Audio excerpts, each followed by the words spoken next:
Neste exemplo desta equação, nós temos um A que é diferente de 1. Então, vamos ver como que resolvemos essa equação. Nesse caso, o A vale 6, lembrando que o A é sempre o termo que acompanha x ao quadrado. O B vale negativo 1, pois quando o x está sozinho, quem acompanha ele é o 1. E o C, que é o termo independente, também vale negativo 1 nesta equação. Então, vamos jogar na fórmula do delta, que é b ao quadrado menos 4 vezes A vezes C. Delta é igual. No lugar do B, nós vamos colocar o valor do B, que é negativo 1. Então, vai ficar negativo 1 ao quadrado. Lembrando que toda vez que o número for negativo, nós vamos colocar dentro do parênteses. Desce o negativo 4, que é da fórmula. O A vale 6 e o C vale negativo 1. Resolvendo esta equação, nós temos negativo 1 elevado ao quadrado é positivo 1. Por quê? 1 vezes 1 é 1 e o expoente para, a resposta fica positiva. Nessas duas multiplicações, nós vamos resolver as duas ao mesmo tempo. 4 vezes 6, 24. 24 vezes 1, 24. Negativo com positivo, negativo com negativo, positivo.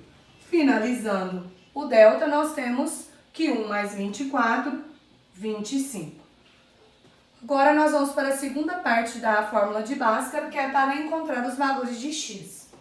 X é igual a negativo b, mais ou menos a raiz de delta, sobre 2 vezes a. X é igual a negativo da fórmula, colocamos aqui.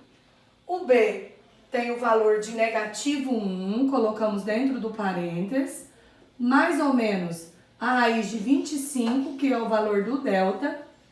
E embaixo, no denominador, fica 2 vezes 6.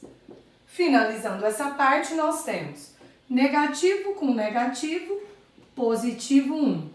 Mais ou menos a raiz quadrada de 25, que é 5. E 2 vezes 6, 12. Daqui para frente, nós seguimos com duas contas. Onde a de cima nós vamos continuar com positivo 5 e a de baixo nós vamos resolver com negativo 5. Subimos e descemos aqui. A parte de cima nós vamos chamar de x' e a de baixo de x, duas linhas. No x' nós vamos colocar um positivo mais 5 sobre 12. Embaixo vai ficar 1 positivo menos 5 sobre 12. Em cima nós temos 1 mais 5, 6 sobre 12. Não tem como fazer a divisão exata, porque 6 não é exatamente dividido por 12. Então, nós vamos fazer a simplificação da fração. 6 e 12 divide ao mesmo tempo por 2, por 3 e pelo próprio 6. Nós vamos optar por dividir pelo número maior. O máximo divisor comum entre 6 e 12 é 6. Então, nós vamos dividir pelo 6 e a resposta vai ficar 1 sobre 2. Porque 6 dividido por 6 é 1 e 12 dividido por 6 é 2. No x duas linhas, para finalizar, nós teremos 1 menos 5 igual a negativo 4 sobre 12.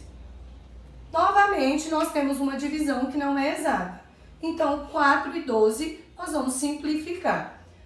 12 e 4 simplifica por 2 e por 4. Nós vamos optar pelo 4, que é o máximo divisor comum entre eles. Então, nós vamos dividir por 4, dividir por 4.